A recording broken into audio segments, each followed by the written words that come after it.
Maintenant, je vais vous parler de Mars. On a vu toutes les planètes lentes. Maintenant, on parle d'une planète qui l'est beaucoup moins. Mars met 2 ans pour faire le tour du zodiaque. Mais Mars, en fait, va rester 7 mois et 4 jours dans le signe des Gémeaux. 7 mois et 4 jours. Mars est ici dans le signe des Gémeaux depuis le 20 août 2022. Il y sera jusqu'au 25 mars 2023. Regardez la vidéo que j'ai faite aussi l'année dernière pour cette année, parce que j'en parle évidemment beaucoup. C'est un transit extrêmement important parce qu'il est rare. En fait, la dernière fois qu'il s'est produit, de cette longueur, je veux dire, parce que Mars en général transite environ 6 semaines dans chaque signe. Mais de temps en temps, il y a ce fameux phénomène de rétrogradation qu'il retient dans l'axe d'un signe. Parfois, c'est 2 signes, mais là, cette année, cette fois-ci, plutôt que cette année, ce sera uniquement dans un signe, le signe des Gémeaux. 7 mois. C'est long, 7 mois. 7 mois opposés à votre signe. Vous voyez, vous appartenez à un signe qui est opposé au signe des Gémeaux.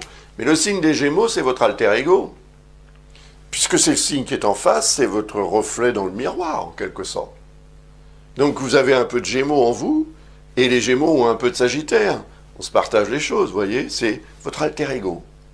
Donc le fait que Mars transite votre alter ego, ça va augmenter votre besoin de vous imposer par rapport à lui ou à elle. Parce que ça peut être aussi quelqu'un, évidemment. Quelqu'un avec qui vous partagez votre vie, par exemple. Parce que là, on est dans la maison 7, ou le 7e signe à partir du vôtre. Et la maison 7 représente l'autre, le relationnel.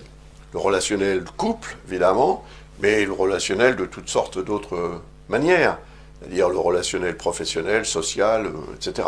Mais ça représente quand même aussi partenariat, collaboration, association. Voilà, quand on est impliqué vraiment avec quelqu'un ou dans une logique de relation.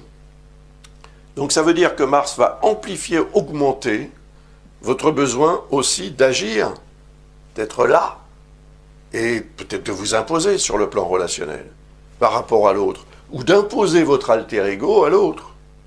Donc de devenir peut-être un peu plus Gémeaux que Sagittaire pour agir dans le sens de la relation afin de gérer tout ce qu'il y aura à gérer.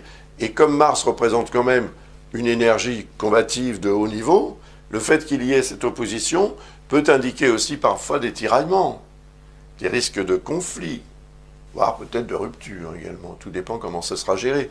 Mais Mars, en fait, ici, vous voyez, représente le signe du Bélier en astrologie. Et par rapport à votre signe, c'est le 5e à partir du vôtre, donc 5e maison. Et on a vu que c'était la vie sentimentale, la créativité, l'amour, et les bonnes choses de la vie, c'est vrai. Donc c'est ça aussi que vous allez partager avec l'autre. Voyez, sur le plan relationnel, ça peut être extrêmement utile pour avancer dans la relation, pour peut-être même imposer quelque chose de très important aux autres, à deux, aux autres. Alors quand je dis à deux, ça peut être plus, sauf si c'est une relation de couple, évidemment.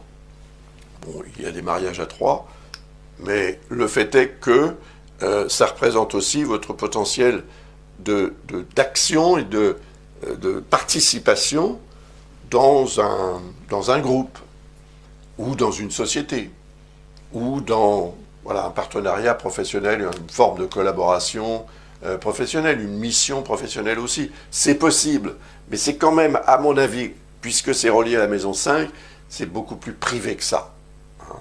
Mais on peut avoir toutes les possibilités finalement.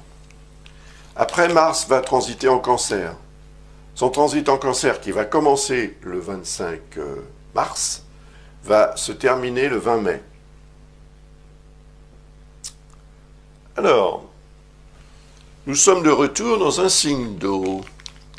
Le signe du Cancer est un signe d'eau, donc comme vous le savez, l'eau et le feu ne cohabitent pas facilement, enfin ils ne se mélangent pas facilement plutôt. Et là, on n'a pas, par contre, une ligne rouge, comme c'est le cas avec le poisson. On a une ligne verte. Donc, on a de nouveau ce qu'on appelle un quinconce, ce fameux angle de 150 degrés. Et on est dans le 8e signe à partir du vôtre, 8e maison, l'argent. Les rapports d'argent avec la société. La banque, bon, voilà, avec la société. C'est l'argent que vous gagnez est représenté par le signe du Capricorne dans votre thème. Donc, cet argent-là, vous l'utilisez au quotidien pour toutes sortes de choses, manger, vous habiller, etc. Et ce qui vous reste, voilà, vous le mettez à la banque, éventuellement, vous le placez ou je ne sais quoi. Donc la maison 8 représente ça, représente en fait quelque part votre statut social sur le plan financier. Combien vous pesez sur le plan financier, par exemple. Combien vous valez socialement sur le plan financier. Ça, c'est représenté par la maison 8. Ça représente aussi les héritages, les successions, les partages de biens, les rapports d'argent, en fait, qu'on a avec les autres. C'est ça. Et les intérêts financiers qu'on peut avoir avec les autres. Donc, si vous avez besoin de vous engager dans un processus important d'action, de décision, etc., sur le plan financier, pendant cette période, à mon avis, à cause de ce quinconce, vous aurez plutôt tendance à hésiter. Ou bien vous aurez tendance à décider trop rapidement, ou bien pas suffisamment. Et vous pourriez douter aussi. Douter du placement, douter de la situation, douter de l'autre personne, je ne sais pas. Je n'ai pas votre thème sous les yeux, je ne connais pas votre vie, mais selon ce qui va se développer sur ce plan-là, et peut-être selon la situation dans laquelle vous êtes depuis beaucoup plus longtemps que l'arrivée de ce transit et la fin de ce transit, il est possible que vous soyez quand même dans l'expectative, dans l'incertitude, avec cette tendance aussi à remettre au lendemain. Et pourtant, encore une fois, la notion d'opportunité que j'évoquais quand j'ai parlé de Jupiter en Taureau, elle va se présenter. Si vous n'êtes pas disposé à saisir l'opportunité quand elle se présente, elle va passer. Et comme je l'ai dit pour quelqu'un d'autre, elle va aller frapper à une autre porte. Et ce sera trop tard pour vous. Donc il y a là un travail à faire sur la notion de timing. C'est pas demain qu'il va falloir faire les choses, quand on vous le dit de les faire, ou bien quand vous prenez conscience qu'il faut les faire, c'est maintenant. Si vous attendez, ça risque d'être trop tard. Voilà, c'est tout. Alors ça ne va pas produire nécessairement de catastrophe, mais ça peut produire quand même des déceptions. Et puis peut-être que ça peut aussi vous coûter cher si vous ne faites pas le placement, ou si vous n'avez pas la décision, la bonne décision prise sur le plan financier. Après, on va passer dans le signe du lion. Et dans le signe du lion, en fait, ça va changer. Ça va changer quand Mars va transiter en lion. Puisque, comme quand il transite en bélier, il est en harmonie avec votre signe. Puisque c'est un signe de feu, ce signe du lion. Et les signes de même élément sont harmoniques et complémentaires. Vous voyez ? Eh bien, Mars va augmenter votre énergie. Là où il a pu y avoir un peu d'hésitation et une tendance à procrastiner, comme on dit, pendant cette période du 25 mars au 20 mai, à partir du 20 mai, ça change. Le climat change, l'énergie change, elle est nourrie par un flot de force qui va s'exprimer de façon tout à fait officielle. Et ce que vous aurez besoin effectivement d'obtenir officiellement, on est dans la maison 9, ici le 9e signe à partir du vôtre, c'est la maison 9, c'est tout ce qui est officiel, administratif, juridique ou légal, le rapport avec l'étranger, les grands voyages, voilà, les relations que vous pouvez avoir avec le lointain. Les études aussi, les hautes études en particulier sont représentées par la maison 9. Les études secondaires, en tous les cas, ou tertiaires, elles sont représentées par la maison 9. Donc vous serez certainement beaucoup plus motivé pour agir. C'est l'action que représente Mars. Il représente aussi le 5e signe à partir du vôtre, donc davantage de créativité. Et cette créativité peut être officiellement reconnue. Elle peut devenir officiellement une source de satisfaction, de bienfait, de bien-être. Formidable. Il va falloir tirer parti de cette période vraiment. Parce que vous allez sentir que l'énergie de Mars est de votre côté. Et si vous ne l'utilisez pas, ce serait dommage. dans la maison 9, en fait, il est fort probable que vous obteniez un résultat officiel tout à fait satisfaisant qui va augmenter aussi votre énergie à l'action. Après, Mars passe en Vierge. Et en Vierge, évidemment, son énergie va changer, ou son influence, comme on dit, jusqu'au 27 août. La Vierge est un signe de terre, comme le signe du Taureau. Mais entre le signe du Taureau et le signe du Sagittaire, il y a ce qu'on appelle un quinconce. Entre le signe de la Vierge et le Sagittaire, il n'y a pas un quinconce, il y a une quadrature, comme pour le signe des Poissons, qui est en face. Une quadrature, une dissonance. Et cette dissonance, elle va affecter le 10e signe à partir du vôtre. 10e signe, 10e maison. La maison 10, c'est la situation sociale, socio-professionnelle, la carrière, le statut socio-professionnel, l'autorité, la hiérarchie, représentée aussi par la maison 10. Donc, vous aurez davantage d'énergie combative, ça c'est sûr. Pour imposer quelque chose, pour arriver à un sommet ou pour entrer en conflit avec le sommet, c'est-à-dire avec l'autorité. Ça peut devenir très fort si c'est bien géré. Vous allez en tirer quelque chose de très intéressant tout de suite après. C'est-à-dire quand Mars va transiter en Balance. Parce que quand Mars va transiter en Balance, vu que c'est un signe d'air, eh bien, il est en harmonie avec le vôtre. Vous voyez ? Et Mars en Balance va avoir un effet dans le 11e signe à partir du vôtre.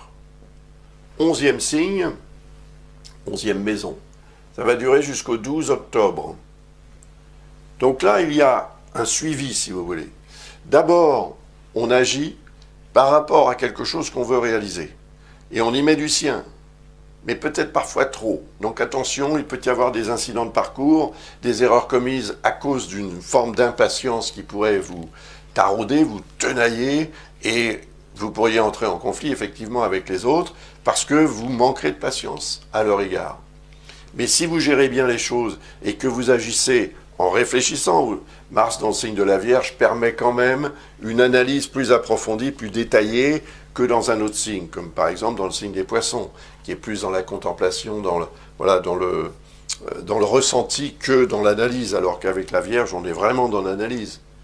Donc si vous analysez bien les choses et que vous prenez conscience que vos actions peuvent apporter ceci ou cela, vous allez agir au mieux. Enfin, vous le souhaitez, et vous l'aurez cette énergie pour agir au mieux. Et si c'est le cas, quand Mars va séjourner dans le signe de la Balance, à partir du 27 août jusqu'au 12 octobre, eh bien, vous allez récolter les fruits, oui, très probablement.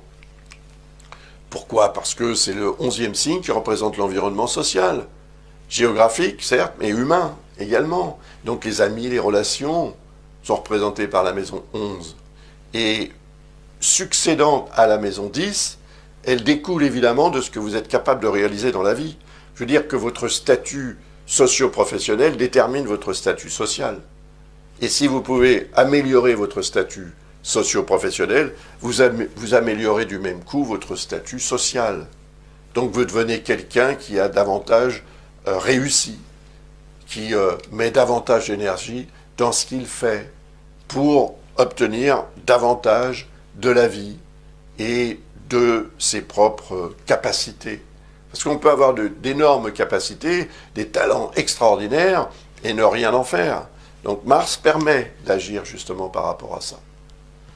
Et après, une fois qu'il aura transité le signe de la Balance, où il vous aura donné une bonne énergie pour être aussi active ou utile en tous les cas aux autres.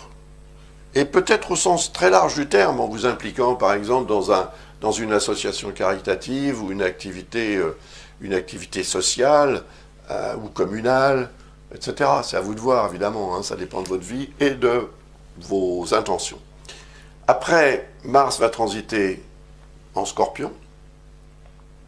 C'est un signe d'eau, hein, le Scorpion, donc ne mélangez pas avec le vôtre, ça peut devenir un petit peu difficile de façon cohérente, je veux dire, difficile d'obtenir un résultat concret, un mélange concret, eau et feu. Ça va durer jusqu'au 24 novembre. Alors, au-delà du fait que c'est un signe d'eau, c'est surtout le signe qui précède le vôtre. Et puisque c'est le signe qui précède le vôtre, c'est le 12e. Et le 12e signe, il est donc relié symboliquement à la 12e maison, qui représente le passé, qui représente le karma, qui représente en fait ce qu'il y a au fond, et ce qui peut être, ou avoir été, une source de profonde motivation, depuis très longtemps. Donc le transit de Mars en Scorpion réveille certaines choses du passé, et donne envie aussi d'agir par rapport à ce passé, peut-être envie ou besoin, parce que vous pourriez être amené à chercher un document ou n'importe quoi qui appartient au passé, pour des raisons tout à fait administratives ou autres, je ne sais pas. Mais Mars représente quand même le 5e signe à partir du vôtre, donc maison 5. Donc il y aura quand même quelque chose d'affectif. Et ça peut être représentatif de retrouvailles avec un être cher, par exemple, pendant cette période. Mais c'est surtout la période qui précède le transit de Mars dans votre signe, qui lui va durer jusqu'au 4 janvier 2024. Donc, il faut vous préparer. Parce que lorsque Mars va transiter votre signe, il va vous transformer en bélier en quelque sorte, puisqu'il représente le signe du bélier. Donc vous allez avoir beaucoup plus d'énergie active, de force pour exprimer ce que vous voulez exprimer. Et comme c'est la période, vous voyez, 24 novembre jusqu'au 4 janvier, c'est Noël. Noël, jour de l'an, les fêtes de fin d'année en fait. Et tout ce qu'on doit faire pour ça. Alors évidemment, selon la situation, on en fait plus ou moins, mais on en fait toujours un petit peu plus quand même que d'habitude. Donc c'est ça que Mars va booster considérablement. Et il faudra que vous soyez vigilante ou vigilant parce que Mars peut vous pousser au-delà des limites raisonnables. Et c'est pour ça que pendant cette période-ci, du 12 octobre au 24 novembre, c'est la période de préparation. Vous devez entrer en préparation au fait que Mars va transiter votre signe, pour en tirer davantage et pour pouvoir mieux gérer cette énergie puissante qui sinon, effectivement, va vous faire commettre des impairs, des erreurs, va vous faire dépasser la vitesse limite, par exemple, et va vous faire prendre des virages beaucoup trop rapidement, symboliquement et peut-être réellement, pourquoi pas. En tous les cas, ça peut indiquer une période marquée par une réelle augmentation de votre besoin d'agir, de vous imposer, etc. Mais soit avec beaucoup d'efficacité, si c'est bien contrôlé, ou au contraire, avec des risques d'incidents, voire même d'accidents. C'est vite arrivé un accident, comme je dis à chaque fois, c'est vite arrivé, et Mars représente la vitesse. Donc attention, ce que vous ferez peut avoir des conséquences malheureuses. Mais par contre, si vous faites un effort pour rester vraiment à la barre, là, vous pouvez crever le plafond, hein, c'est sûr que vous aurez un résultat excellent, et à ce moment-là, on ne pourra plus se passer de vous pendant cette période. Vous allez devenir quelqu'un inconditionnellement nécessaire au groupe social auquel vous appartenez, au groupe familial auquel vous appartenez. Ça peut être très intéressant pour votre vie intime, comme dans d'autres domaines, évidemment. C'est-à-dire, si votre énergie est plus forte, vous allez l'exprimer dans tous les domaines de votre vie, différemment, encore une fois, d'une personne à l'autre. Mais globalement, ce transit en Sagittaire va très nettement booster les natifs du Sagittaire. Puis il y a une autre planète, avec laquelle je vais terminer d'ailleurs cette analyse, qui peut vous booster aussi. C'est Vénus. Vénus va transiter votre signe. Alors, elle va transiter votre signe à partir du 29 décembre, cette petite Vénus. Donc vraiment, à partir de la fin de l'année. Voilà. À partir du 29 décembre, Vénus sera en Sagittaire pendant 3 semaines. Donc jusque vers le 20 janvier 2024. J'en reparlerai dans la vidéo que je ferai l'année prochaine, bien sûr. Ça a une influence très intéressante, parce que Vénus, en fait, va vous rendre la vie plus agréable et plus facile. Ça dure 3 semaines, c'est pas long. Et pendant 3 semaines, il peut se passer des choses qui auront des répercussions pendant beaucoup plus longtemps, bien sûr. Vénus représente le facteur chance, par exemple. Vénus représente aussi une augmentation de votre vibration, donc vous serez plus magnétique. Et ça aura un effet sur votre charme, votre charisme. Vénus peut vous rendre effectivement la vie beaucoup plus agréable. Mais bien sûr, encore une fois, tout dépend de la disponibilité que vous aurez à l'égard de cette énergie positive. Soit vous en prenez conscience et vous abondez dans son sens pour en profiter au maximum, soit vous n'y croyez pas trop et vous laissez passer votre chance en quelque sorte.